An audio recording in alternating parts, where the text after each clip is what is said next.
Vote দিয়ে যে রকমের লোক পার্লামেন্টে পাঠাইছে ওই রকমের ফল আপনি পাবেন। এই জন্য দিনদার ইমানদার আলেম তাদেরকে পার্লামেন্টে পাঠান, যাতে কোরআনের রাজ কায়েম হয়ে যায়। এবার শুনুন রাসূলুল্লাহ কি বলছেন। আল্লাহ নবী বলছেন, ফাওয়াল্লাযী নাফসি বিয়াদিহি, ওই আল্লাহর কসম করি যার দস্তে কুদরতে, যার হাতের মুঠায় মুহাম্মদ সাল্লাল্লাহু আলাইহি ওয়াসাল্লামের জীবন, লা তা'মুরুন্না বিল মারুফ ওয়া লা তানহাউন্না আনিল মুনকার, তোমাদেরকে অবশ্যই ভালো কাজের আদেশ করিতেই হইবে, তোমাদেরকে অবশ্যই অন্যায় কাজ থেকে মানুষদেরকে ফিরাতেই হইবে।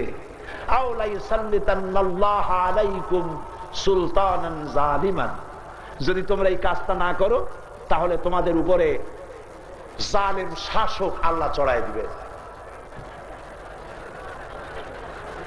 তোমাদের উপরে তোমার দেশের সবচাইতে দুশ্চরিত্র লোকগুলি তোমাদের শাসক হয়ে বসবে।